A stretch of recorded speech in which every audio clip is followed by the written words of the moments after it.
Hello all. నేను మీ Rachana Srungavarapu. Welcome to federal Telangana. Musi నది 1908లో ఇదే సెప్టెంబర్ నెలలో ఎంత పెద్ద వరదను సృష్టించిందో అందరికీ తెలిసిన విషయం. దాదాపు 50,000 మంది ఆ వరద వల్ల చనిపోయారప్పుడు.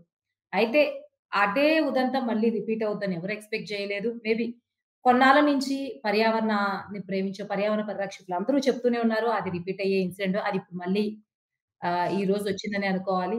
ముఖ్యంగా గాంధీనగర్ బస్ స్టాండ్ అంతా కూడా మునిగిపోవడము. ఎప్పుడు కూడా బస్ స్టాండ్ మునిగిపోవడం అనేది జరగలేదు. మరి హైటెక్ సిటీ, ఫ్యూచర్ సిటీ హైదరాబాద్ ఎంతో అభివృద్ధి పదంలో వెళ్ళిపోతుందని చెప్తున్నా. ఎప్పటినుంచో ప్రతి ప్రభుత్వం అదే చెప్తున్నప్పటికీ ఎందుకు మనము ఇంత డిజాస్టరస్ సిట్యుయేషన్ ఇప్పుడు ఫేస్ చేస్తున్నాం. ఈ వరదలకి కారణం ఏంటి? వరదలనే కాదు అసలు హైదరాబాద్‌లో కంటిన్యూయస్‌గా ఏ సంవత్సరం లేనటువంటి వర్షాలు విపరీతంగా కురుస్తూనే ఉన్నాయి. ఎప్పుడు సెప్టెంబర్ మిడ్‌కొచ్చేసరికి కొంత చలి ప్రారంభమవుతుంది గానీ, ఈ లెవెల్‌లో వానలు కూడా ఉండవు. అసలు ఈ పరిస్థితికి కారణాలేంటి? ఆహ్, ఇది ఇంకా ఎన్ని సంవత్సరాలు ఎప్పటికి ఇలాగే కంటిన్యూ అయ్యే అవకాశం ఉందా? ఇప్పటికైనా సరే ఎటువంటి ప్రిపేర్‌నెస్‌తో మనం ముందుకెళ్తే ఇటువంటివి అధిగమించవచ్చు. ఈ విషయాల గురించి మనతో మాట్లాడడానికి ఎన్వైర్నమెంటల్ యాక్టివిస్ట్ అలాగే అడ్వొకేట్ డాక్టర్ లూబ్నా సర్వత్ గారున్నారు. లూబ్నా సర్వత్ గారు పర్టిక్యులర్‌గా ఈ ప్రాజెక్ట్స్ వల్ల ఏవైతే రివర్స్ ఉన్నాయో వీటన్నిటి మీద కూడా ఎక్స్‌క్లూజివ్‌గా వర్క్ చేస్తూ ఉంటారు యాక్టివిస్ట్‌గా. సో, లూబ్నా గారు welcome to federal Telangana. So, సలా యాహ్! ఈరోజు ఈ బస్ స్టాండ్ మునిగిపోవడం ఇదంతా కూడా ఒక్క రోజులో జరిగింది గాదు. ఒక నైట్‌లో జరిగిన పరిణామ క్రమం గాదు. దీనికి అసలైనటువంటి రీజన్స్ ఏమై అనుకుంటున్నారు? ఈ రోజు ఈ 2025లోనే ఇది జరగడానికి కారణాలు ఏమై ఉండొచ్చు? ఒక్క కారణం ఒక్క లైన్‌లో చెప్పాలంటే, ఆ నది అంటే గౌరవం లేకపోవడం. హ్మ్. ఆ నది అంటే దానికి అది ఏంటి అర్థం చేసుకోకుండా, అర్థం అయినా కూడా దాన్ని మనం అధిగమించొచ్చు. వయలేట్ చేస్తే ఏమి కాదు. ఒక చట్టాలిప్పుడు అవసరం లేదండి. నది జవాబిచ్చేసింది కదా! ఇప్పుడు మనకి. ట్రూ. నది పలికింది కదా! ఇప్పుడు. ఉధృతం అని ప్రతి ఛానల్ అదే గదా! ఇప్పుడు. అయితే ఈ మాట మనం ఎప్పటినుంచో చెప్పుకుంటూ వస్తున్నాం గదా! 1908 రిపీట్ అవ్వదని మనకెవరు గ్యారంటీ ఇస్తున్నారని అడుగుతున్నాం మేము. ఈ నేపథ్యంలోనే మేమేం చెప్పినాము ఎంఆర్‌డీసీఎల్ అసలు ఎక్కడి నుంచి మొదలుపెట్టి ఏం చెప్పాలా? ఎట్లా ఇది అని చెప్పి జస్ట్ అని అంటే ఒక బాధ ఉందన్నమాట లోపల. ఎందుకు అంటే మనము ఏమనుకున్నాము? నది గురించి మొదలుపెట్టినప్పటి నుంచి గత 10 ఏళ్లుగా తెలంగాణ పుట్టినప్పటి నుంచి చెప్పుకుంటూ వస్తున్నాం. ఎందుకంటే ఇది తెలంగాణ నది ఇది. కాబట్టి ఎవ్వడికి ఏ రైట్స్ లేవు. ఏ స్టేట్స్ మనల్ని పోట్లాడడానికి ఏం లేదు. మనం దీన్ని బాగు చేసుకోవచ్చు. అవతల అనంతగిరి హిల్స్ నుంచి వాడేపల్లి దాకా దాదాపు 250 కిలోమీటర్స్ ఏకైక తెలంగాణ నది. Only we have this rights on this నది. It is a tributary to Krishna నది. ఈ మూసీకి మళ్ళీ ఇంకొక ట్రిబ్యూటరీ ఏమో ఈసా నది అని చెప్పేసి అది కోత్వాల్‌గూడ పక్క నుంచి వచ్చి బాపుఘాట్ దగ్గర మూసీని కలుస్తది. మూసీ ఏమో అనంతగిరి నుంచి ప్రవహిస్తా ఉంటది. అక్కడ దాని మీద మూసీ నది మీద ఉస్మాన్ సాగర్ డ్యామ్ కట్టించారు అలనాటి నిజాం సెవెంత్. దాని తర్వాత మ ఈసా నది మీదేమో హిమాయత్ సాగర్ డ్యామ్ కట్టించారు. ఓకే. సో, ఇప్పుడు ఈ ఎందుకు కట్టించారు? ఏమనుకోని 1908లో ఏవైతే ఫ్లడ్స్ వచ్చాయో, ఆ టామరిన్ ఎక్కడ దాకా ఇక్కడ అఫ్జల్‌గంజ్ దాకా మొత్తం అంతా నదియే. అన్నీ మునిగిపోతున్నాయి. ఆ నేపథ్యంలో అట్లాంటి పరిస్థితుల్లో ఇది మళ్ళీ నా ప్రజలకి రాకూడదు ఎప్పటికి అన్నాడాయన. దానికోసం అని చెప్పి ఆయన ఇంజినీర్స్‌ని హంట్ చేస్తున్నప్పుడు బ్రిటిష్ వాళ్ళు 2 ఇంజినీర్స్‌ని పంపిస్తే 2 సార్లు తిప్పికొట్టిండాయన. తిప్పికొట్టి నాకు లోకల్ కావాలి నాకు. లోకల్ టెర్రైన్ తెలిసిన వాళ్ళు మన ఇండియన్ ఇంజినీర్స్ కావాలని చెప్తే అప్పుడు మోక్షగుండం విశ్వేశ్వరయ్య దగ్గరికెళ్ళింది ఈయన మాట. వెళ్తే ఆయన వెంటనే వచ్చారు. వెంటనే వచ్చి అట్లా రూపొందించింది 1921లో ఉస్మాన్ సాగర్ నిలబడింది. ఆ డ్యామ్ వచ్చి ఆ రిజర్వాయర్ వచ్చింది. 1927లో ఏమో ఇదొచ్చింది. Himayat Sagar dam and reservoir. అట్లా అవి ఫ్లడ్స్‌ని అప్పటి నుంచి ఇప్పటిదాకా ఈ రోజుకి కూడా అవి కంట్రోల్ చేస్తున్నాయి. ఆ 2 లేకపోతే ఏమయ్యేది హైదరాబాదు? ఉండేదా? ఆ రకంగా అవి కాపాడుతూచున్నాయి. 104 ఇయర్స్ నుంచి నిరంతర సేవలో ఉన్నాయి. ఆ Osman Sagar dam, Himayat Sagar dam reservoir అన్నమాట. అయితే ఇప్పుడేంటంటే, ఈ రోజు మనం అనుకో కనుక్కోవాల్సింది ఏంటంటే 2, 3 ఇంపార్టెంట్ పాయింట్స్ ముందుకొస్తున్నాయి. ఫస్ట్ ఆఫ్ ఆల్ నదిని నదిలా ట్రీట్ చేయడం అంటే ఏంటి? నదికి దానికి ఒక నేచురల్‌గా నదిని ఎవరు క్రియేట్ చేయలేదు గదా! ఆ నదిని. హ్మ్. అది క్రియేట్ చేసిన నది కాదు గదా! సో, హ్మ్. అది ఒరిజినల్‌గా దానికి ఒక విడతుంటది. ఒక్కొక్క చోట ఒక్కొక్క విడతుంటది. నది మన మాట వినదు. నదికి ఒక చోట తక్కువుంటది, ఎక్కువుంటది, రకరకాలు ఒక్కొక్క చోట ఆహ్, డెప్త్ ఎక్కువుంటది, డెప్త్ పైనుంటది, హోల్డింగ్ కెపాసిటీ వేరే రకరకాల అలా ఉంటాయి నదంటే. సో, ఇట్లాంటి ఈ నదికి oh, everything in figures, in numerics ఉన్నాయి. ఏంటి హోల్డింగ్ కెపాసిటీ గానియండి, క్యారింగ్ కెపాసిటీగా ఇట్స్ క్యారింగ్ కెపాసిటీ, దాని డెప్త్, విడ్త్ అన్నీ ఉన్నాయండి. అయితే దాని ప్రకారం దానికి ఇజ్జత్ ఇవ్వాలంటే దానికి ఇజ్జత్ ఇస్తే అది మనకు సేవ చేస్తది. దానికి ఇజ్జత్ ఇవ్వాలంటే ఏంటి? దాని విస్తీర్ణ ఏదైతే ఉన్నదో, దాని క్యారింగ్ కెపాసిటీ దానికి వదలాల. దాని తర్వాత బఫర్ జోన్ అని పెట్టి, అక్కడ సైంటిఫిక్ ప్లాంటేషన్స్ పెట్టి ఎంక్రోచ్‌మెంట్స్ అని రాకుండా దానికి ఇజ్జత్ ఇవ్వడం అన్నమాట అది. గివింగ్ ఇట్ డ్యూ రెస్పెక్ట్ అన్నమాట. మినిమమ్ మనం చేయాల్సింది అంతే. నెక్స్ట్ దాంట్లోకి పొల్యూటెంట్స్ రాకుండా చూసుకోవాలి. అంత చేస్తే చాలు కదా మనము. ఏం చేయనవసరం లేదు ఇంకా. సో, ఇవి మనం జేయలే. మనం చట్టాలు పెట్టుకున్నాం, అవి పెట్టుకున్నాం కానీ ఇవి మనం జేయలేకపోయినాం. అది కాకుండా మనమేమో వరల్డ్ మొత్తం తిరిగాం మనం. గత ప్రభుత్వం, ఈ ప్రభుత్వం అందరం తిరిగినాం. దీనికి మంచిగా చేసుకోవాలా, డల్లాస్ అన్నారు, థేమ్స్ అన్నారు, తర్వాత దుబాయ్ అన్నారు, సోల్ అన్నారు, సింగపూర్ అన్నారు. ఒక పేరు కాదు అంటగట్టింది దీనికి. అట్లా పైగా వస్తున్న ప్రతి ఫ్రెంచ్ వాళ్ళు, ఇజ్రాయెల్ వాళ్ళు అందరికీ మీరు మూసీలోకి మాకు కోఆపరేట్ చేయండి, మూసీలోకి మాకు కోఆపరేట్ చేయండి. కానీ ఒక లెసన్ నిజాం నుంచి మనం నేర్చుకోవాలా.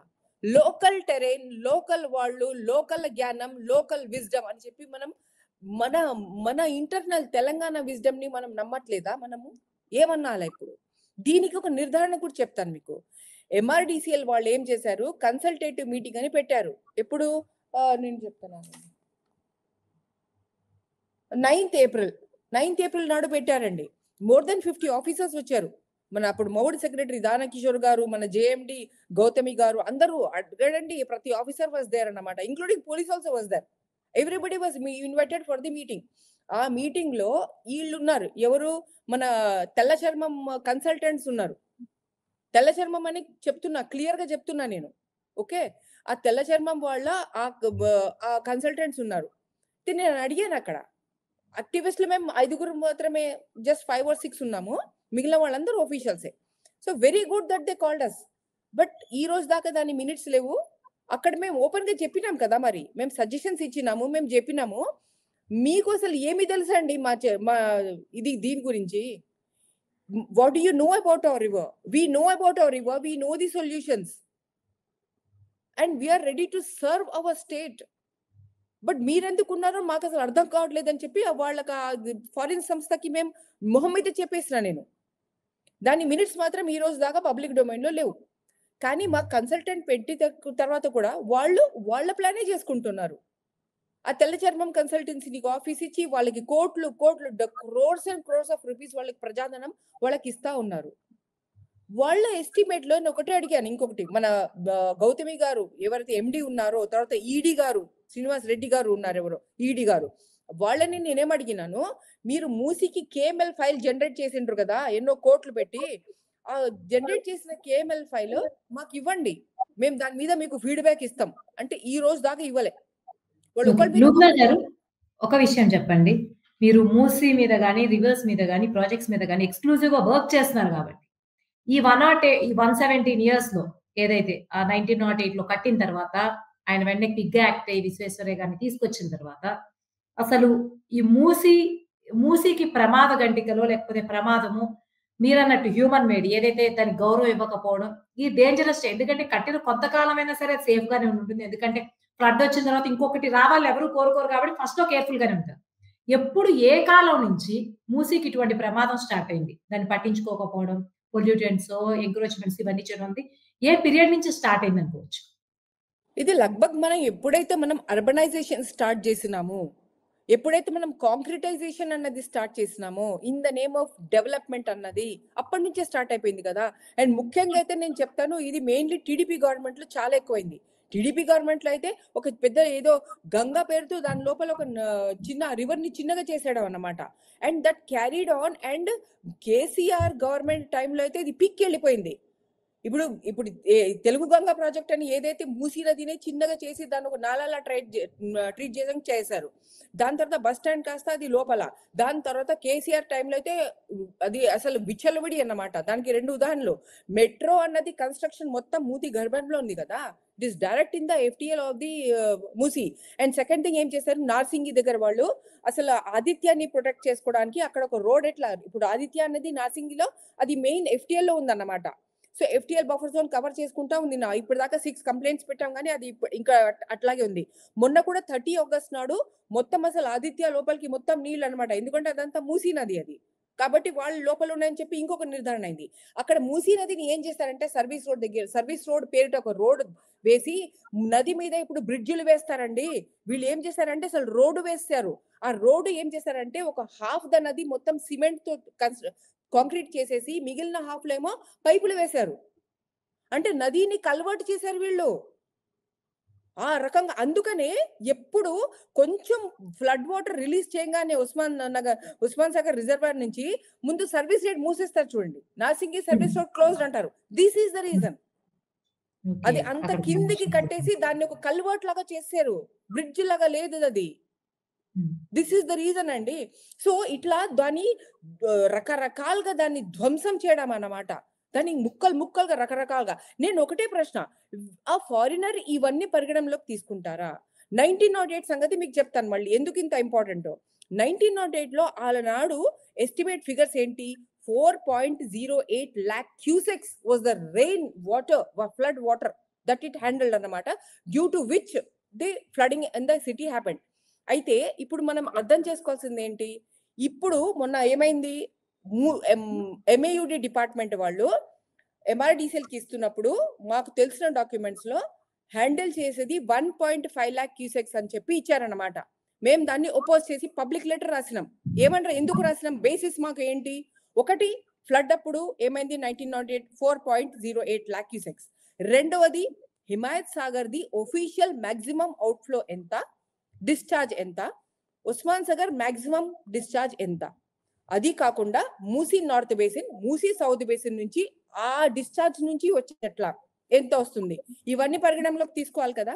మరి ఆ నేపథ్యంలో మీకు ఉస్మాన్ సాగర్ ఒక రిజర్వాయర్లోనే మీకు 95,000 క్యూసెక్స్ ఉంది. హిమాయత్ సాగర్ ఏమో ఒక 1 lakh కి పైగా హిమాయత్ సాగర్ ఉంది. అంటే ఇక్కడే మీకు 1.5 అయిపోతే మీకు ఇంకా హోల్డింగ్ ఇంకా నార్త్ సౌత్ బేసిన్స్ నుంచి ఇంకా ఎక్కువ వస్తూ ఉంటాయి. So all these have to be taken into consideration అని చెప్పి ఓపెన్ లెటర్ రాస్తే అప్పుడు ఇరిగేషన్ సెక్రటరీ ఏం రాశారంటే he rejected the MAUD master plan of 1.5 cusecs of carrying capacity of Musi Nadi, and he handed over the project to IIT Hyderabad. ఏమని that మీరు ఇది handle చేయండి, మొత్తం ప్రెస్ కూడా వచ్చింది, ఈనాడులు కూడా వచ్చింది అన్నమాట. సో మీరు మాకు కరెక్ట్ గా ఇది అంటే నిర్ధారించి ఇవ్వండి. Rupnagar just sorry to interfere you. అప్పుడు 4.08 ఉంది. ఇప్పుడు 1.5 బట్ అంటే నిజంగానే అంత తగ్గిపోయిందా? రిపోర్ట్‌లో ఏమన్నా ఎర్రర్ ఉందనుకోవచ్చా? ఇట్స్ ఎన్ ఎరోనియస్ వే అండి. It is an out okay. Right error. వాళ్ళ ఒఫీషియల్ ఫిగర్స్ నాకెక్కడి నుంచి వచ్చాయండి? ఈ ఫిగర్స్ అన్ని ఒఫీషియల్ ఫిగర్సే కదా. ఉస్మాన్ సాగర్ ఫిగర్ ఇస్తున్నాను, హిమాయత్ సాగర్ ఫిగర్ ఇస్తున్నాను, మాక్సిమం ఫ్లడ్ డిశ్చార్జ్ దానికి రెడీ ఉండాలా నది దానికి రెడీ ఉండాలి కదా. మనం ఇప్పుడు ఎంక్రోచ్మెంట్స్ చేసుకుని చిన్న చిన్నగా చేసుకుంటే ఇదిగో ఈ రోజు విద్యుత్తం చెందింది ఇవ్వదు అని చెప్తూనే ఉన్నారు కదా. ఎంత ప్రాబ్లం అయింది అక్కడ ముసరంబాగ్ దగ్గర ఏంటి 1 కిలోమీటర్ దాకా ట్రాఫిక్ ఆగిపోయి ఉంది. So it's not a small thing what has happened in this lovely city called Hyderabad. ఎందుకంటే మనం డిస్రెస్పెక్ట్ చేసినాం. మనం దానికి ఎక్కడ దాకా అది పోతుంది అన్నది ఒఫీషియల్ ఫిగర్స్ క్లియర్ గా చెప్తున్నాయి. ప్రతి ఇరిగేషన్ ఆఫీసర్ కి ఇది తెలుసు కాబట్టి ఇరిగేషన్ సెక్రటరీ ఇప్పుడు రాహుల్ బొజ్జా ఉన్నారు. ఆయన ఏం చేశారు, ఆయన ఐఐటి హైదరాబాద్ కి ఇచ్చారు. ఐఐటి హైదరాబాద్ నుంచి రిపోర్ట్ వచ్చిందా లేదా, వాళ్ళు మాక్సిమం ఏమని తేల్చారు ఎవరికి తెలియదు, నాకు తెలియదు. ఇప్పుడు మనం ఏమైనా ఆర్టీఐ వేసుకున్నా ఇది తెప్పించుకోవాలన్నమాట, పబ్లిక్ డొమైన్ లో లేదు. So these are the things అంటే ఇది disrespect to the Musi river ఇస్తే అది ఈ రోజు అరే నేను ఇది అని చెప్పి చూపించుకుంటుంది. అది నా ప్లేస్ అని దాని వెళ్తుంది. ఇప్పుడు ఇంకొక రీజన్ కి వద్దామండి. ఈ సడన్ గా ఇంత వచ్చింది అంటే ఎక్కడి నుంచి వస్తాయి నీళ్లు? ఏదైతే ఈ 2 ఫ్లడ్ గేట్స్ ఓపెన్ అయినాయి కాబట్టి, ఏది ఉస్మాన్ సాగర్ హిమాయత్ సాగర్ ఫ్లడ్ గేట్స్ నుంచే నీళ్ళు వచ్చేవి. అది కాకుండా దాని సోర్స్ పాయింట్స్ ఏవైతే ఉన్నాయో north basin, south basin. For example చెప్తాను. ఇప్పుడు హుస్సేన్ సాగర్ దగ్గర ఉంది కదా! ఫస్ట్ తీసుకుందాం. హుస్సేన్ సాగర్ దగ్గర నుంచి మనకి ఏదైతే అవుట్‌ఫ్లో ఛానల్ మ్యారిట్ హోటల్ నుంచి అలా వస్తుంది కదా! అది అంబర్‌పేట్ దగ్గర ఆ ఫ్లడ్ ఫ్లో సిటీలో ఉన్న ఫ్లడ్ మొత్తం మళ్ళీ మూసీలోకి కదా వచ్చేది. హ్మ్. ఓకే. హుస్సేన్ హ్మ్. సాగర్ క్యాచ్‌మెంట్ ఏరియా ఎంత? దాదాపు 237 స్క్వేర్ కిలోమీటర్స్. ఈ హ్మ్. 237 స్క్వేర్ కిలోమీటర్స్ నీళ్ళన్నీ క్యాచ్‌మెంట్‌లో హుస్సేన్ సాగర్‌లోకొచ్చి మళ్ళీ ఇందులోకి మూసీలోకెళ్తాయి. హ్మ్. దాని తర్వాత హైటెక్ సిటీ నుంచి షాతిం తలాబ్ దగ్గరికెళ్ళి లంగర్ హౌస్‌లోకెళ్ళి మళ్ళీ మూసీ నదిలోకెళ్తాయి. అంటే ఓకే. ఒక high range 634 altitude meters height నుంచి మనం ఒక 530 మూసీ నది ఏంటి అంటే ఫాల్ సిటీలోనే ఫాల్ చూడండి. మోర్ దెన్ 100 మీటర్స్ తేడా ఉన్న ఫాల్ మన సిటీ. అంటే హ్మ్. ఇట్లా ఉంది సిటీ. నది ఓకే. ఇక్కడుంది. సిటీ మొత్తం ఇట్లా ఉంది. సో, ఈ హ్మ్. ఫాల్ అన్నది వస్తా ఉన్నప్పుడు దానికి మధ్యలో ఉన్న రిజర్వాయర్స్ ఇప్పుడు అసలు పాయింట్ ఇంకోటి. రిజర్వాయర్స్ మొత్తం దాని స్పేసిస్‌గా ఉందా? దాని విస్తీర్ణ రిజర్వాయర్‌కుందా? ఈ హుస్సేన్ సాగర్‌కి మొత్తం విస్తీర్ణం ఉందా? ఇవన్నీ కదా హోల్డ్ చేసేది మూసీలోకి తక్కువ పంపించేది. హ్మ్. ఎందుకయింది? ఉస్మాన్ సాగర్, హిమాయత్ సాగర్‌లో విచ్చలవిడిగా కన్‌స్ట్రక్షన్స్ ఉన్నాయి. ఆఫీషియల్లీ రికగ్నైజ్డ్ ఎంక్రోచ్‌మెంట్స్ చాలా ఉన్నాయి. అన్‌రికగ్నైజ్డ్ ఎంక్రోచ్‌మెంట్స్ చాలా ఉన్నాయి. వాటిని కాపాడడానికి వీళ్ళు నీళ్లు వదులుతా ఉంటారు. అక్కడ ఫ్లడ్ తగ్గిపోయినా వీళ్ళు నీళ్లు వదులుతా ఉంటారు. ఇంకొకటి దాని ఒరిజినల్ కెపాసిటీ ఏంటి? ఫర్ ఎగ్జాంపుల్ ఉస్మాన్ సాగర్ తీసుకోండి. ఒరిజినల్ కెపాసిటీ ఎంత దానిది? దానిది 10 టీఎంసీఎఫ్‌టీ. ఇప్పుడు ఎంత చూపిస్తున్నారు? కేవలం 4 3 అట్లా చూపిస్తున్నారు వీళ్ళు. సో, పాయింట్ ఏంటంటే 40% నుంచి 50% దాకా ప్రతి రిజర్వాయర్ ఉస్మాన్ సాగర్ గాని, హిమాయత్ సాగర్ గాని మోర్ దెన్ 40% మొత్తం దానికి ల్యాండ్ ఫిల్ అయిపోయి ఉంది. Officially recognized and not recognized encroachments లోపల కూర్చొని ఉన్నాయి. దాంట్లో సిల్ట్ ఉన్నది. ఇవన్నీ ఉన్నప్పుడు దాని హోల్డింగ్ కెపాసిటీ తగ్గిపోయింది. మోర్ దెన్ 50% తగ్గిపోయింది. అవన్నీ తీయాల్సిన బాధ్యత ఉంటే అది డబుల్ ది హోల్డింగ్ అది చేస్తా ఉంటే మనకింత రిలీజ్ చేసే అవసరం ఉండదు. ఎందుకంటే అవి తాగే నీళ్ళు అవన్నీ. డ్రింకింగ్ హ్మ్. వాటర్. సో, అట్లాగే హుస్సేన్ సాగర్‌కి రండి. హుస్సేన్ సాగర్ చాలా ఏంటంటే ఒక మోర్ థాన్ 1 టీఎంసీఎఫ్‌టీ అసలు తక్కువ. అంతకంటే చాలా ఎక్కువ దాని కెపాసిటీ. దాంట్లో ఎన్ని ఎంక్రోచ్‌మెంట్స్ అంటే అసలు దాన్ని ఒక ఇబ్ ఐడిల్ ఇమర్షన్ అన్నది అంత పెద్ద ఇల్లీగాలిటీ అది. అది కంటెంప్ట్ ఆఫ్ కోర్ట్ అది పెద్ద ఇల్లీగాలిటీ. అది కాకుండా మీరు ప్రతిసారి దానికి ఎంక్రోచ్‌మెంట్స్ ఎక్కువైపోతూ ఉన్నాయన్నమాట. On all the corners of the Hussain Sagar. ఆ నెక్లెస్ రోడ్ అన్నది అది రోడ్ లాగా బ్రిడ్జ్ లాగా చేయాల్సింది పోయి దాన్ని మొత్తం ముక్కలు ముక్కలుగా చేసారు దాన్ని. సో, ఇట్లా రకరకాలుగా మనం ఏం చేసామంటే, ఫ్లడ్ వాటర్ ఏదైతే ఉందో మన సిటీ లోపలే దాన్ని హోల్డ్ చేసే ఏవైతే మెకానిజమ్స్ ఉన్నాయో, హుస్సేన్ సాగర్, ఉస్మాన్ సాగర్ రిజర్వాయర్, హిమాయత్ సాగర్ రిజర్వాయర్, అలాగే మీరాలం ట్యాంక్ ఇవన్నీ ఏవైతే హోల్డింగ్స్ ఉన్నాయో, ఆ హోల్డింగ్స్ మొత్తంని కుంచింప చేసేసి, దాంట్లో మనమే ఎళ్లి కూర్చుండిపోయి నీళ్ళని ఎక్కడ తోలేస్తున్నాం మనం నీళ్ళని. So, okay. ఏమైతుందంటే ఆ డిశ్చార్జ్ అన్నది ఇట్ ఈస్ నాట్ ఏ ఆహ్, రెస్ట్రిక్టెడ్ డిశ్చార్జ్. ఇట్ ఈస్ అది అంటే అటు అవతల వాళ్ళ ఆ కన్‌స్ట్రక్షన్స్‌ని సేవ్ చేసుకోవడానికి డగ్గుమని వాళ్ళు గేట్లు ఎక్కువ వదిలేస్తున్నారు. నేను ఆన్ రికార్డ్ చెప్తున్నానండి.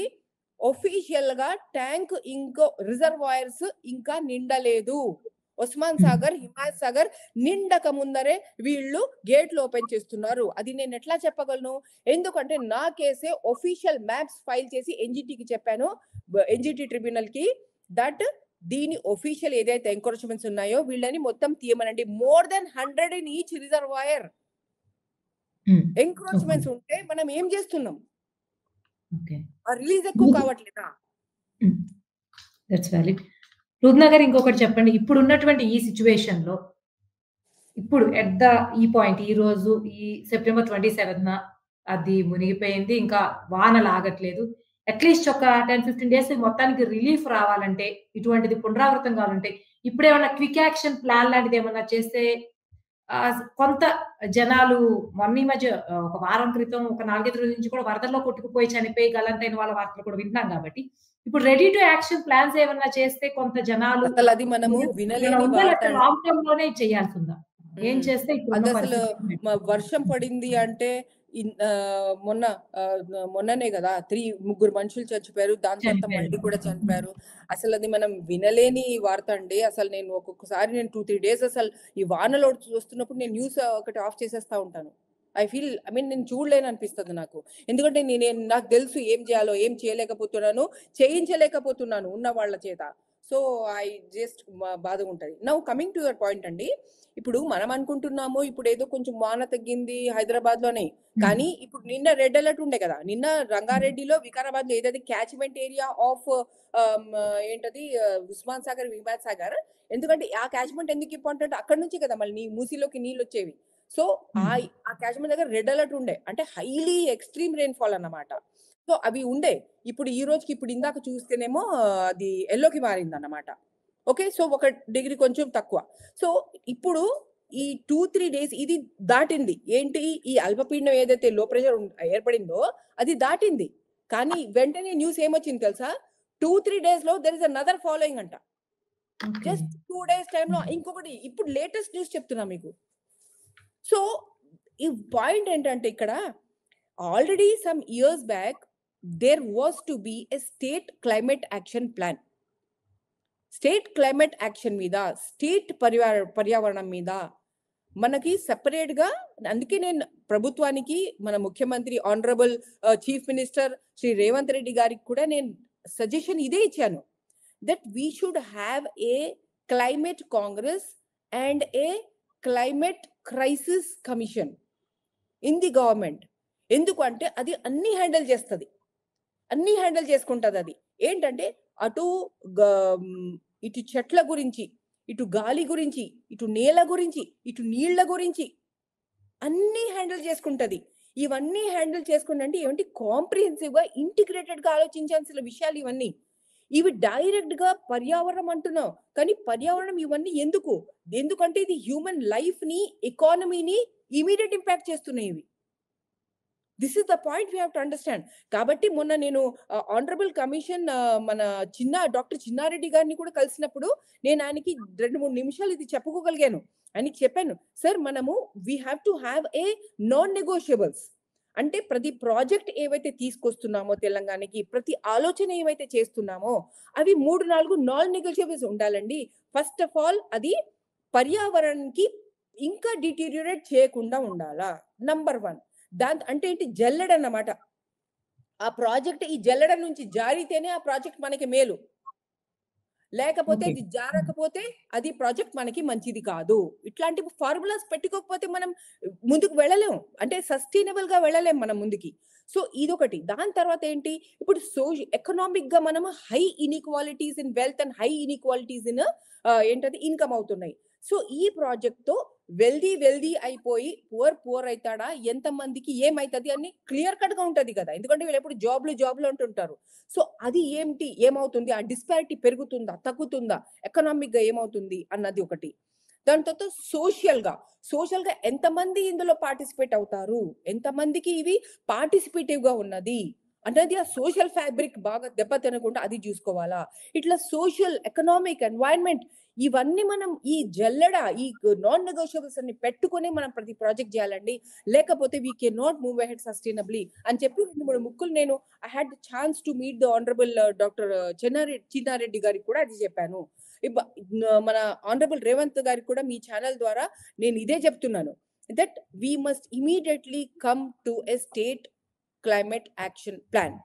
మనం అదే రకంగా మనము in the name of development, in the name of beautification latest example చెప్తానండి మీకు. నాచరం చెరువు కోసము ఆహ్, తిరిగి పోట్లాడి హ్యూమన్ రైట్స్ కమిషన్‌లో చేసుకుంటే, ఇప్పుడు వాళ్ళు ఎఫ్‌టీఎల్ లోపల రోడ్ వేశారు. ఎఫ్‌టీఎల్ లోపల పెద్ద పెద్ద సువేజ్ పైపులు, కెమికల్ పైపులు వేశారు. అయి నేను చెప్పాను ఫస్ట్ పైపులు తీయాలా అంటే అని నేను పోట్లాడుతుంటే, వీళ్ళు పైపుల మీద రోడ్ వేశారు చెరువు ఎఫ్‌టీఎల్ లోపల. ఈ రకంగా ఇప్పుడు కూడా మన తెలివి తెల్లారకపోతే మన సైన్సు, మనం ఇరిగేషన్ ఆఫీసర్స్ వాళ్ళకన్నీ తెలుసు. వాళ్ళ తప్పులన్నీ తెలుసు వాళ్ళకు. వాళ్ళ దగ్గర జ్ఞానం ఉంది. కానీ వాళ్ళు అజ్ఞానంగా చేస్తున్నారు వాళ్ళు. సో, ఇవన్నీ వాళ్ళకి తెలిసి కూడా వాళ్ళు ఇవి చేస్తా ఉంటే, ఇప్పుడు ఏం చేశారు తెలుసా? ఆ రోడ్డు మీద ఆ మట్టి రోడ్డు ఏవైతే ఎఫ్‌టీఎల్ నాచారం చెరువు పెద్ద చెరువులేసారో దానికి గుంతలు పడ్డాయంట ఈ వాన మూలాన. వెంటనే వాళ్ళు లక్షలు మోర్ థాన్ 18,00,000 శాంక్షన్ చేసి ఆ రోడ్డుని సరి చేస్తున్నారు. మళ్ళీ వర్షం పడుతూనే ఉన్నాయి అక్కడ. హ్మ్. ఇదండి ప్రజాధనం. ఇంతకు ముందు వాళ్ళు 3.14 క్రోర్స్ ఏదో శాంక్షన్ చేయించుకున్నారంట అక్కడ. ఇవ్వండి. ప్రజాధనం ఎక్కడికి పోతుంది? దేనికోసం పోతుంది? అక్కడ ఇల్లీగల్ రోడ్డు మీద ఏమో వాళ్ళు ప్లాంటేషన్స్‌కి ఎన్నో లక్షలు పెట్టారు వాళ్ళు. ఇట్లా రకరకాలుగా విచ్చలవిడిగా చేస్తున్నారు. ఇవన్నీ ఏంటి కేసీఆర్ టైంలో ఈ పొట్లాటం జరిగింది. ఇప్పుడు మొన్న జరిగిందేంటి? ఆహ్, ఆ రో రోడ్డు మీద ఏదైతే ఇల్లీగల్ రోడ్ ఉందో, ఆ రోడ్డు మీద గుంతలు పడినాయంట. దానికి ఒక 18 లాక్స్ పెట్టి రోడ్ మొత్తం బుల్డోజర్ అక్కడ చేస్తున్నారు. ఎఫ్టీఎల్ లోపల మాట్లాడినా నేను. ఈ ఈనో, ఎస్సీనో గారితో మాట్లాడినా నేను. చెప్పినా, "సార్ మీకు తెలుసు కదా! అది ఎఫ్టీఎల్‌లో ఉందని. దాన్ని గుంతలో పడకపోతే ఏం పడతది సార్? దాని కింద ఎఫ్టీఎల్ ఎంత పెద్ద ట్రంక్ పైప్ ఉంది. అందులో సువేజ్ ఉంది. అది తప్పు కాదా మీరేసింది? అది పగిలితే ఏం చేస్తారు? ఇట్లాగా చేసేది మీరు" అని చెప్పాను నేను ఆయనకి. ప్రతి దానికి అడ్డు పెడతారని చెప్పి ఒక పేరు పెడుతున్నారు నాకు. ప్రతి ప్రతి ప్రతి చట్టంకి, ప్రతి ప్రజాహితంకి ఈ బ్యూరోక్రాట్లు, ఈ ఆఫీసర్లు అడ్డం పడుతున్నారంటున్నా నేను. ఇప్పుడు ఓకే. అదే పరిస్థితి మూసీలోకి రాలేదా? ఈరోజు రాలేదా మనకి మూసీ నదిలో ఈ పరిస్థితి మనకి? కాబట్టి ఇది మనం man made disrespects, man made violations కాకుండా మనము ఏదైతే విపరీతాలు వస్తున్నాయో, ఎక్స్‌ట్రీమ్ వెదర్ కండిషన్స్ వస్తున్నాయో, ఏవైతే ఉన్నాయో వాటి కోసము మనము state climate action plan is very mandatory. Not only necessary, it is mandatory. Actually వచ్చింది కూడా ఎంఓఎఫ్ దగ్గర నుంచి ఎప్పుడో స్టేట్ క్లైమేట్ యాక్షన్ గత ప్రభుత్వం ఉన్నప్పుడే వచ్చింది. సో కాబట్టి మనం ఇప్పుడైనా మనం చేసుకోవాలి. ప్రజలకి మనం ఇవ్వవలసింది ఏంటి తెలుసా? ఇజ్జత్‌కి జిందగీ. మూసీకి మనం ఇజ్జత్ ఇస్తే ప్రజలకు కూడా మనం ఇజ్జత్ ఇచ్చినట్టే. వాళ్ళకి గౌరవం ఇవ్వాలంటే ఏమైనా వాన పడంగానే లోపల ఎంత బాధేసింది తెలుసా? ఇందాక ఏస్తే అది ఆహ్, మ అంటే మన ఇంట్లో ఇప్పుడు ఇంత ఎత్తు నీళ్లు వచ్చేస్తే మనం ఎట్లా ఉంటాం? మరి వాళ్ళకి కూడా అందరికీ అంతే గదా మరి. ఆ కిరాణా సామాన్లు పోయి, నా సర్టిఫికేట్‌లు, డాక్యుమెంట్‌లు కూడా పోయని ఇందాక అంటుంటే, అసలు ఎంత బాధ అండి అదంతా. మనం it's a question of dignity and quality of life. And ఇంకొక పాయింట్. ఇది నేను కేవలం ఆ ఒడ్డున ఉన్నవాళ్ళు గరీబోళ్ళని అలా అనట్లేదు. ఇప్పుడు ఆడి పెట్టుకొని నేను ఒక పెద్ద ఐటీ మేనేజర్ అండి. హైటెక్ సిటీలో ఆ పిచ్చి హైటెక్ సిటీలో అసలు ఒక ప్లానింగే లేదు సరిగ్గా. నేను ఒక పెద్ద 21st టవర్‌లో కూర్చొని పెద్ద ఐటీ మేనేజర్‌గా మొత్తం చేసి నేను కిందికి దిగి నా ఆడిని బయటికి రోడ్డు మీద తీసుకురాంగానే నేనేమో ఒక పెద్ద 2 కిలోమీటర్ ట్రాఫిక్‌లో ఉన్నాను. ఫ్లైఓవర్స్ ఫ్లడ్ అయ్యి అట్లా ఉన్నానండి. ఎవడికి ఇజ్జత్ ఉందండి? ఆడి ఉన్నవాడికి ఇజ్జత్ లేదు. యువతలేమో ఒడ్డున లేకల ఒడ్డున ఉన్న వాళ్ళకి ఇజ్జత్ లేదు. ఎవరికీ లేదసలు. So okay. The planning when it has gone so very 10 ఇయర్స్‌లో మనము దరిద్రం చూసాం. ఆ దరిద్రాన్ని మనం కౌంటర్ చేయాలి అంటే మనం చాలా షార్ప్‌గా, చాలా ఎథికల్‌గా, చాలా హానెస్ట్ గవర్నెన్స్ అన్నది మనకుంటే ఆ ప్రణాళిక అన్నది చాలా ఇంపార్టెంట్. ఇప్పుడు హైడ్రాలో లాకిన్ ఏంటి? హైడ్రా ప్రణాళిక లేకుండా ప్రతిదీ చేస్తుంది. హైడ్రా ట్రాన్స్‌పరెన్సీ లేకుండా పనిచేస్తుంది. అకౌంటబిలిటీ లేకుండా పనిచేస్తుంది. కాబట్టి హైడ్రా రిజల్ట్స్ అలా ఉన్నాయి. వాళ్ళకి ఊరికే ప్రొపగండా చేయాల్సిన అవసరం వస్తా ఉంది. ఎందుకు? ఎందుకంటే వాళ్ళు ట్రాన్స్‌పరెన్సీ లేకుండా, ఎథిక్స్ లేకుండా పనిచేస్తున్నారు వాళ్ళు. ఆర్‌టీఐ లేకుండా చేస్తున్నారు వాళ్ళు. So, in every step what is demanded అంటే the the transparency, the accountability, responsiveness ఏం అవసరం ఇప్పుడు? అచ్చా! ఇప్పుడు మనకి ఇది అవసరము. చలో బాపు ఘాట్ దగ్గర గాంధీ స్టాచ్యూ అక్కర్లేదు. మనకి బాఓబాబ్ ట్రీ తీసుకురండి అని చెప్పి మనం ప్రతిపాదన పెట్టినాం. సో, అది డిస్కస్ చేయాలా కదా మరి. అవును స్టాచ్యూ వద్దంటున్నారు. గాంధీ స్టాచ్యూ గాంధీ గారి గ్రాండ్ సనే వద్దన్నారు ఆయన కూడా. సో, చెట్టు కాకుండా మనం బాఓబాబ్ ట్రీ పెడితే అది గాంధీ గారికి గాని, గత ప్రభుత్వంలో కేసీఆర్ కూడా చెప్పినాం. అంబేద్కర్ స్టాచ్యూ వద్దు సార్. మీరు గ్రీనరీ మొత్తం తీస్తున్నారు. అక్కడ బాఓబాబ్ చెట్లు పెట్టండి మీరు అని చెప్పి కేసీఆర్‌కి రాసినాం, హెచ్ఎండీకి రాసినాం. కానీ అక్కడ మొత్తం ఆ హరియాలి, ఆ గ్రీనరీ మొత్తం ధ్వంసం చేసేసి అక్కడేమో అంబేద్కర్ స్టాచ్యూ పెట్టారు. ఏమొచ్చిందండి? ఎవరి ఓకే సార్. జిందగీలో ఫరకొచ్చింది? ఎవరి జిందగీ కిస్‌కి జిందగీ మే ఫరక్ ఆయా? లేదు. ఎవరి జిందగీలో ఫరక్ రాలేదు. అట్లాగే ఇక్కడ కూడా ఓకే. మనం చెప్తున్నాం. we don't need statues. We need more of nature friendly things that will absorb the extremities of the weather. అట్లా ఓకే. ఉండాలి మనం చెప్పి ఆ రెసిలియన్స్ మనం రావాలంటే మనము we have to move more towards being lesser carbon footprint, lesser energy consumption and moving towards more and more of naturalization of things, but not concretization, not chemicalization, not corporatization అని చెప్పి these are the solutions which have to be planned out. And I'll tell you, it is not at all a difficult thing, not at all impossible. Willpower with sincerity of purpose and with total inclusive and democrativeness everything will be happening అండి. చెప్పండి. Okay. Mugna గారు ఇక మనం దీని ముగింపుకొచ్చేస్తాం. Only one question దీనికి answer చేసి ముగిద్దాం. అదేంటంటే ఇప్పుడు మూసీ నదితో పాటు మిగిలిన ఏ నదులకి ఇలాంటి ప్రమాదం ఉంది? అలాగే మీరెలాగో ప్రివెంటివ్ మెజర్స్ ఇవి చెప్పారు. ఈ ప్రమాదం కొంచెం ఉంది. అదొకటి. ఇంకొకటేంటంటే ఒక కామన్ మ్యాన్ ఇంట్లో ఉన్నప్పుడు ఈ వరదలు గాని ఇవన్నీ వస్తున్నప్పుడు ఎటువంటి సైన్స్ ద్వారా తెలుసుకోవచ్చు? అట్‌లీస్ట్ ఈ తనకి తెలుస్తూ ఉండాలి. ఎందుకంటే ఏది నార్మల్ వానో, బయట పెద్ద వాన పడుతుందనుకుంటారు. కానీ ఈ స్టేజ్ వచ్చినప్పుడు వాళ్ళు అంటిల్ అండ్ అన్‌లెస్ ఎఫెక్ట్ అయ్యే వరకు అనుకోలేరు. సో, ఎలాంటి జాగ్రత్తలు తీసుకోవాలి? అలాగే ఏ నదులు ప్రమాదంలో ఉన్నాయో చెప్తే ఇది ముగిద్దాం. ఆ! ఇది చూడండి, మనము ఈజీగా మనం ఏం చేయవలసింది, ఇప్పుడు ఈ రోజు ఎవరైతే చాలా ఇంట్లో వాళ్ళ రేషన్ పోవడం, సర్టిఫికేట్స్ పోవడం, ఇవన్నీ ఈ బాధలు మనము ఇంకెన్నాళ్ళు వీడాలండి ఈ బాధలు? సో, దానికి మినిమమ్ మనం ఏం చేయొచ్చు, మన సైన్స్ ఎంత అడ్వాన్స్డ్ ఉంది, మనకి 2, 3 రోజుల్లో ఇంకోటొస్తుందని అల్పపీడనం తెలిసిపోయింది కదా! ఈ రోజే తెలిసిపోయింది కదా! అంటే ఇంకా ఎండలు రావు. ఇప్పుడులే ఎండలు అంత చివిగా రావు అని చెప్తున్న వాళ్ళు ఆఫీషియల్ ఇన్ఫర్మేషన్, నా జ్ఞానం కాదు కదా ఇది. సో, ఇవన్నీ ఇట్లా ఉన్నాయి గదా! సో, ఈ మునగడు లేకుండా మనము గవర్నమెంట్ ల్యాండ్స్‌ని ఆక్షన్ చేయాల్సింది కాదు. గవర్నమెంట్ ల్యాండ్స్‌లో మనము వస్తువులు పెట్టాలి. ఎట్లా వస్తువులు పెట్టాలి మనము?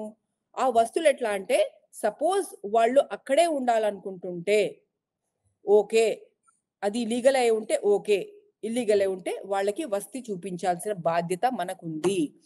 ఆదిత్య లాంటి కన్‌స్ట్రక్షన్స్ మూసిలు ఉన్నప్పుడు వాళ్ళని అక్కడి నుంచి తోలాల్సిన అవసరం ఉంది.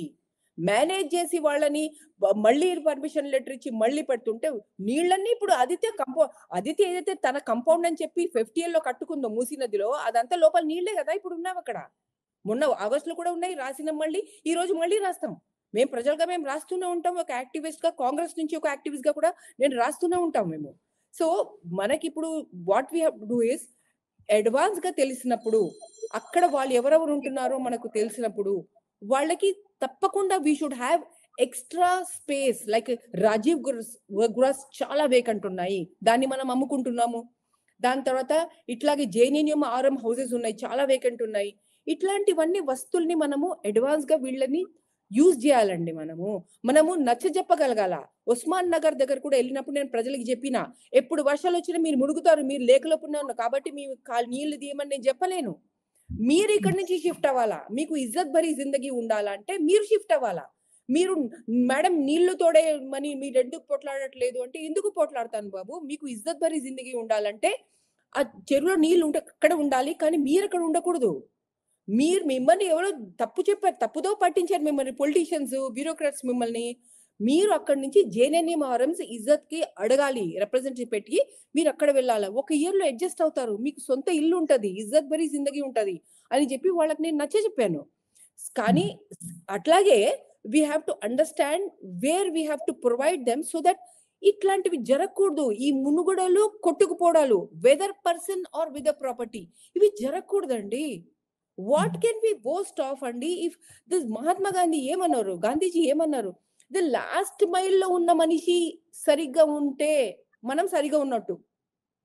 లాస్ట్ మైల్ పర్సన్ సేఫ్‌గా ఉంటే మనం సేఫ్‌గా ఉన్నట్టు. కాబట్టి ఫస్ట్ అక్కడే. పైగా పాపులిస్ట్‌లు, అపీజింగ్‌లు వద్దు. అక్కర్లేదు. ఉస్మాన్ నగర్ దగ్గర ఏం చేస్తున్నారు? ఉస్మాన్ నగర్ దగ్గర అపీజింగ్ చేస్తున్నారు. అపీజింగ్ అక్కర్లేదు. వాళ్ళకి ఉన్న మాట చెప్పాను. నీళ్లు తోడామని నేను ఎప్పటికీ చెప్పను. మీరు అక్కడి నుంచి బయటికి రావాల్సిందే. అప్పుడే. ఎందుకంటే ఈ రోజు నీళ్లు తోడితే మళ్ళీ రేపు నీళ్లొస్తాయి ఇక్కడికి. ఎందుకంటే మీరు చెరువులో ఉన్నారు కాబట్టి. సో, ఇట్లా మనము నచ్చజెప్పితే వినని సిటిజన్ లేరండి. వినని సిటిజన్ లేరు. Smallest solid waste management rules దగ్గర నుంచి పాటించకపోవడం మూలాన ఈ రోజు ఎక్కడెక్కడైతే లాగింగ్ పాయింట్స్ ఎందుకున్నాయండి? Because we are not implementing the solid waste management rules. We don't want to go anything by rule. We want to break the rule. Not only citizen అండి. The state wants to break the rule. CPCB guidelines క్లియర్‌గా ఉన్నాయి. Idol emission ఎక్కడ చేయాలన్నది, ఏ material చేయాలన్నది, చెరువు జోలికి రాకూడదని మొత్తం ఉన్నాయి. వేదాస్‌లోని ఒక ఒక వర్స్ రాసి CPCB guidelines, idle emission guidelines మొదలైనయి తెలుసా? అంటే ఐడల్ ఎమిషన్ చేసిన ఈ స్టేట్ గాని ప్రజలు ఎవరైతే చేసినారో వాళ్ళందరూ వేదాన్ని ఏం చేసినట్టు? ముంచినట్టు కాదా దాన్ని? So, okay. ఇట్లా respect for the river, respect for the law. Respect for whatever technology is telling us. Let us hear to it. ఇప్పుడు కూడా టెక్నాలజీ చెప్తూనే ఉంది. దానికి మనం ఏం చేస్తున్నాం? అండ్ ఆఫీసర్స్‌ని ప్రతి చోట ఇంకొకటండి నాకు సిన్సియర్‌గా అనిపిస్తుంది. I want to tell. ఎప్పటికప్పుడు మనము ఒక స్కీమ్ అని చెప్తా ఉంటే బ్యూరోక్రాట్స్‌కి 2 పాయింట్స్. బ్యూరోక్రాట్స్‌కి ఏమవుతుందంటే, to my knowledge what will they handle? ఈ న్యూ స్కీమ్ కోసం చేయాలా? లేకపోతే ఇక్కడ రీహాబిలిటేషన్, ఇక్కడ ఆల్రెడీ జరిగి ఉన్న తప్పుల్ని మనం సరిదిద్దుకోవాలా? లేకపోతే కొత్తవన్నీ చేస్తా ఉండాలా? అదొక పాయింట్ వస్తది. దాని తర్వాత అది కాకుండా ఇంకేమవుతుంది తెలుసా?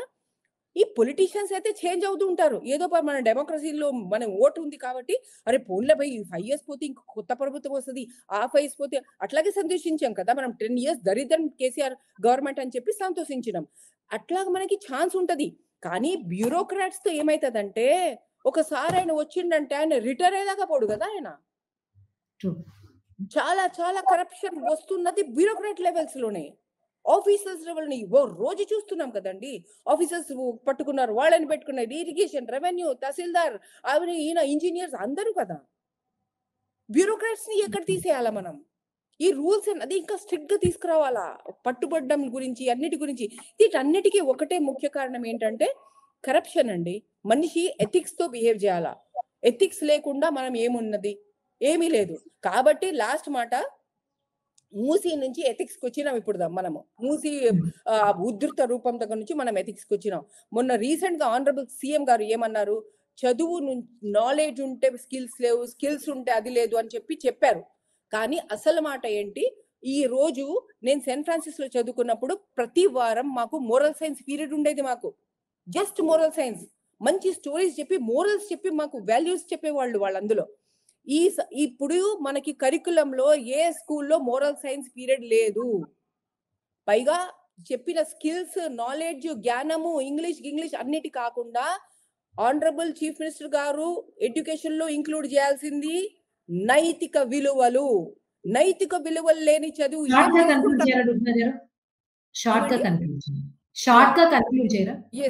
ష్యూర్ అండి. సో నేనేమంటున్నానంటే, we have to immediately come up with a state climate action plan, and ఇది మన క్లైమాటిక్ వెదర్ కండిషన్స్ కాకుండా మనకి ఇక్కడ హ్యూమన్ క్రియేటెడ్ ప్రాబ్లమ్స్ ఏవైతే ఉన్నాయో అవి చాలా మనం ఒక 1 2 3 4 దీనికి ఏం చేయాలా, సొల్యూషన్స్ ఉన్నాయి, లేని సొల్యూషన్స్ ఏంటి, ఇండిజినియస్ గా మనం చాలా ఎఫెక్టివ్ గా అది చేసుకోవాలి. స్టేట్ క్లైమేట్ యాక్షన్ ప్లాన్ ఈ వెదర్ వేగరీస్ ని మనం తట్టుకోవాలంటే మనం ఏం చేయాలా? ఇండియాలో మనమైనా first state climate action plan లో రావాలా, దేశం మొత్తం అది ఫాలో అవ్వాలా, అప్పుడే మనమే చేయొచ్చు. ఎందుకంటే ఈ అల్పపీడనం అన్నది ఇది నేను ఇంకొక వార్త ఇదైతే ఇప్పుడు చదివాను, ఇప్పుడు విన్నాను టీవీలో. కానీ నేను అనడం ఏంటంటే వరల్డ్ మొత్తంలో ఈ ఎక్స్ట్రీమిటీస్ ఉన్నాయి. ఈ ఎక్స్ట్రీమిటీస్ ని తట్టుకోవడానికి మనము సోషల్ ఇన్ఫ్రాస్ట్రక్చర్, సోషల్ ఎండీవర్స్ వైపు ఎక్కువ మనం దృష్టి పెట్టాలండి. ఎపీజింగ్ కానీ ఇట్లాంటి పాపులిస్ట్ కానీ ఎపీజింగ్ కానీ మనం వెళ్లకుండా ఆబ్జెక్టివ్ గా ఎస్ ఇది ఉండాలా, ఎస్ ఇది ఉంటేనే ప్రజలకి ప్రతి సిటిజన్ అండి నేను ఎష్యూర్ చేస్తున్నాను, వాళ్ళకి రీజన్ సరిగ్గా చెప్పి మన సిన్సియారిటీ మనం చూపిస్తే ఒప్పుకోని ప్రజలేరండి.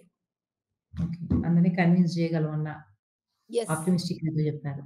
ఓకే, థ్యాంక్ యూ లూబ్నా గారు. ఓవరాల్ గా ఇప్పుడున్న పరిస్థితుల నుంచి బయటపడాలంటే మీరు అన్నట్టు ఈ క్లైమేట్ యాక్షన్ ప్లాన్ ఏదైతే గవర్నమెంట్ కూడా చాలా సీరియస్ గా తీసుకోవాలి. అలాగే ప్రజలు కూడా ముందు కోఆపరేట్ చేయాలి. వాళ్ళ లివింగ్ సిస్టమ్ ఉండొచ్చు, వాళ్ళు అక్కడ ఉన్నా సరే నీళ్లు తోడుకుందాం ఇక్కడి నుంచి, ఇప్పటికి 5 రోజులు 10 రోజులు ఎలా ఈ సమస్య నుంచి బయటపడితే చాలు అనుకోకుండా మళ్ళీ నెక్స్ట్ ఇయర్ రిపీట్ అవుతుంది, ఎప్పుడైనా రిపీట్ అవ్వచ్చు ఈ ప్రమాదం అన్న తీవ్రతను వాళ్ళు అర్థం చేసుకుని మీరు అన్నట్లు ఆ కన్విన్సింగ్ చేసి వాళ్ళు అక్కడి నుంచి కదిలించగలిగితే, మళ్ళీ మీరన్నట్టు ఆ నదులకు ఆ గౌరవం ఇవ్వగలిగితే, వాటి న్యాచురల్ ఫ్లోతో మనం ఇంటర్ఫియర్ కాకుండా ఉంటే ఈ సమస్యకి ఖచ్చితంగా పరిష్కారం వస్తుంది. సో ఆ దిశగా ఇప్పటికైనా ఈ ప్రమాదాన్ని గుర్తించి అటువైపుగా అడుగులు పడాలని మనస్ఫూర్తిగా కోరుకుందాం. థ్యాంక్ యూ సో మచ్ లూబ్నా గారు, ఇంత ఇన్ఫర్మేటివ్ డిస్కషన్ లో పార్టిసిపేట్ చేసినందుకు. ఇంతటితో ఈ చర్చను ముగిద్దాం.